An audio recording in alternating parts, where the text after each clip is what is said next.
Tariff लगाकर देशों को डराने धमकाने और ट्रेड वॉर छेड़ने वाले अमेरिकी प्रेसिडेंट डोनाल्ड ट्रंप का दांव खुद उनके ही ऊपर उल्टा पड़ गया है। डोनाल्ड ट्रंप ने कनाडा और मैक्सिको पर 25% टैरिफ लगाया था।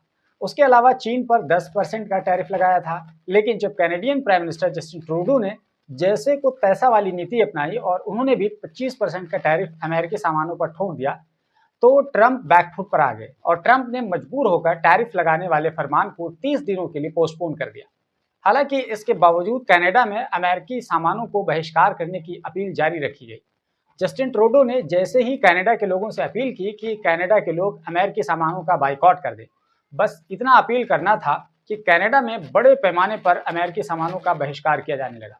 यहाँ तक कि पूरा एक कैंपेन छेड़ दिया गया और उसका असर कुछ यूं हुआ कि लोग अपनी अपनी दुकानों पर से अमेरिकी प्रोडक्ट्स को हटाने लगे। और वहीं अमेरिका को एक और झटका तब लग गया जब कनाडा के लोगों ने अमेरिका को सबक सिखाने का प्लान बना लिया और ऐलान कर दिया कि हम कनाडा के लोग अब अमेरिका में टूरिस्ट बनकर नहीं जाएंगे। और जिन लोगों ने अपने अपने टूर पैकेजेस को पहले ही से बुक करवा लिया था, उन्होंने कैंसिल करना शुरू कर दिया। इस बात को देखते हुए यूएस ट्रैवल एसोसिएशन ने अनुमान लगाया है कि कनाडा के लोगों के इस कदम से 2.1 बिलियन अमेरिकी डॉलर का नुकसान हो सकता है। यहाँ आपके लिए ये जानना जरूरी है कि अमेरिका और कनाडा के बीच एक साल के अंदर 65 लाख करोड़ रुपए का व्यापार होता है। इस 65 लाख करोड़ रुपए में कनाडा अमेरिका से 30 लाख करोड़ के आसपास का सामान इंपोर्ट करता है, जबकि वो अमेरिका को 35 लाख करोड़ के आसपास का सामान एक्सपोर्ट करता है। ऐसे में अमेरिका को करीब 5.8 लाख करोड़ रुपए का नुकसान होता है। तो जब ट्रंप के ऐलान के बाद कनाडा ने भी पलटवार किया और अमेरिकी सामानों पर 25% टैरिफ लगा दिया, तो ट्रंप सकमका गए और उन्होंने सोचा कि ये क्या हो गया कि कनाडा ने वो कर दिया जिसकी उम्मीद ही नहीं थी। अब इसके बाद ट्रंप ने अपनी इज्जत बचाने के लिए कनाडा से एक डील साइन की और टैरिफ वाली नीति को 30 दिनों के लिए पोस्टपोन कर दिया। हालांकि ट्रंप ने पोस्टपोन करने के पीछे का कारण कुछ और बताया, जबकि सब जानते हैं कि ट्रंप अपनी इज्जत बचाने के लिए ऐसा कर रहे हैं।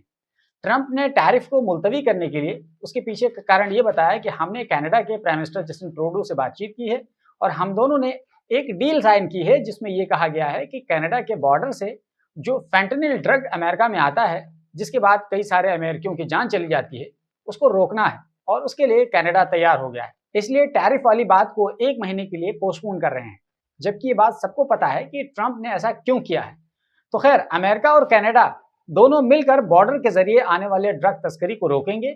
इसके लिए 1.3 बिलियन अमेरिकी डॉलर का बॉर्डर सिक्योरिटी प्लान तैयार किया गया है, जिसमें दोनों देश यानी अमेरिका और कनाडा बॉर्डर की हिफाजत के लिए पैसा खर्च करेंगे। 10,000 फौजी तैनात किए जाएंगे। इसके अलावा कैमरे लगाए जाएंगे, हेलीकॉप्टर से निगरानी होगी ताकि ड्रग्स तस्करी को रोका जा सके। और इस डील के तहत अमेरिका 200 मिलियन अमेरिकी डॉलर खर्च करेगा। तो इस तरह अमेरिका ने फेंटेनिल ड्रग की अवैध तस्करी रोकने के बहाने कनाडा से डील करके अपनी इज्जत बचा ली और टैरिफ लागू करने को 1 महीने के लिए टाल दिया। वहीं जब मैक्सिको ने भी ट्रंप को जैसे को तैसा वाला जवाब दे दिया और कह दिया कि हम भी अमेरिका के सामानों पर अपने देश में 25% टैरिफ लगा देंगे, तो ट्रंप की बंद आंखें खुल गई और ट्रंप ने वहां के राष्ट्रपति से भी बातचीत की और बॉर्डर सिक्योरिटी को लेकर उनसे भी डील की गई। और यहां भी वही बात थी, फेंटेनिल ड्रग को रोकना है। और इस तरह इस डील के बाद ट्रंप ने मैक्सिको पर लगने वाली टैरिफ को भी 30 दिन के लिए रोक लगा दी। अब बारी आती है चाइना की। तो चीन अमेरिका की सारी होशियारी मिट्टी में मिला देता है और अमेरिका ने चीन पर 10% टैरिफ लगाने की बात कही थी, लेकिन चीन ने एक कदम आगे बढ़कर अमेरिकी सामानों पर 15% का टैरिफ लगा दिया और बता दिया कि हमको कम आंकने की गलती हरगिज मत करना और ये टैरिफ वाली धमकी किसी और को देना। अब ट्रंप को समझ नहीं आ रहा है कि वो चीन के साथ किस तरह का डील करें, किस तरह का व्यवहार करें। तो देखा आपने कि किस तरह कनाडा, मैक्सिको और चाइना ने ट्रंप की सनक को एक झटके में छूमंतर कर दिया। अच्छा, इतना जानने के बाद अब आइए आपको बताते हैं कि दरअसल टैरिफ होता क्या है और इसके लगाने या हटा देने से क्या फर्क पड़ता है। तो दरअसल टैरिफ को आसान भाषा में अगर आप समझना चाहें तो उसको टैक्स समझ लीजिए।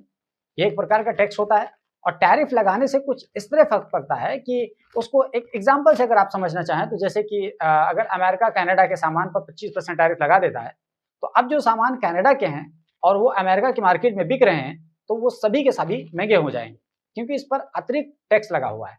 और जब वो सामान कोई अमेरिकी व्यक्ति खरीदने जाएगा तो वो चीज़ उसको महंगी मिलेगी और अमेरिका का सेम क्वालिटी का सेम प्रोडक्ट सस्ता पड़ेगा क्योंकि उस पर अतिरिक्त टैक्स नहीं लगा हुआ है।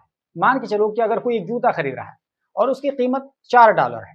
तो 25% टैरिफ लगाने के बाद जूते की कीमत अब $5 हो जाएगी, जबकि वही जूता जो अमेरिका का है, मेड इन अमेरिका है, उसकी कीमत $4 ही रहेगी। तो भला आप खुद सोच लो कि कोई भी व्यक्ति, अमेरिका का आदमी जो होगा, वो उसी सामान को $1 अधिक दे करके आखिर क्यों खरीदे? वो अमेरिका के सामान क्यों नहीं खरीद लेगा? इससे दो फायदा होगा, अमेरिका का सामान खरीदेगा, अमेरिका की इकोनॉमी को बूस्ट मिलेगा और उसको $1 का फायदा भी होगा। तो इस तरह करने से कनाडा का सामान अमेरिका में बिकना बंद हो जाएगा और इससे कनाडा की इकोनॉमी को नुकसान होगा। लेकिन ये खेल इतना आसान नहीं है, क्योंकि जब अमेरिका किसी देश के सामान पर ज़्यादा टैक्स लगाएगा, तो सामने वाला देश भी तो अमेरिका के सामान पर ज़्यादा टैक्स लगाएगा।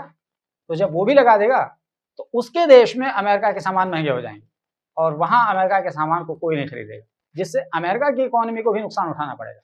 तो इससे पता चला कि कोई देश चालाकी करके टैरिफ बढ़ाकर काम नहीं चला सकता है। लेकिन ट्रंप को यह लगता था कि हम धमकी से काम चला लिया करेंगे। लेकिन वहीं जब कोई शेर को सवा शेर मिल जाता है ना, तब सारी की सारी अकड़ और दादागिरी धरी की धरी रह जाती है। और इस केस में यही हुआ है।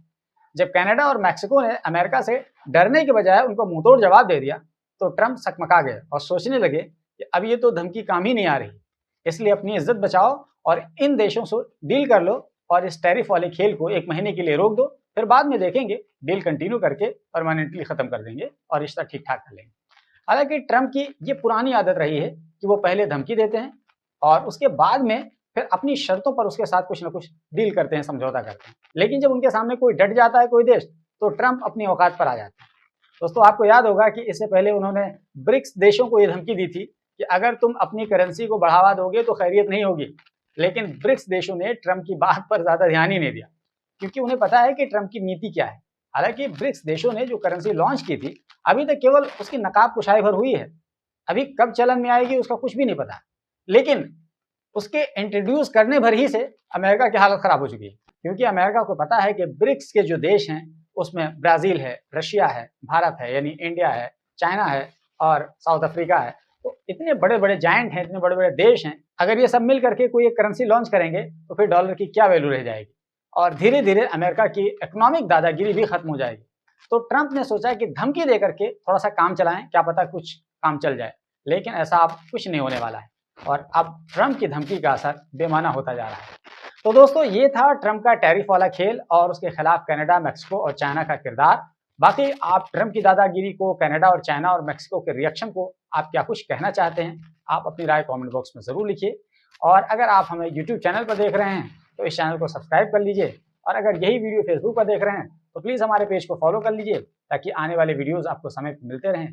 क्योंकि हम अपने इस फेसबुक पेज पर न केवल न्यूज़ बल्कि दिलचस्प व्लॉग के कंटेंट्स भी बनाकर अपलोड करते रहते हैं।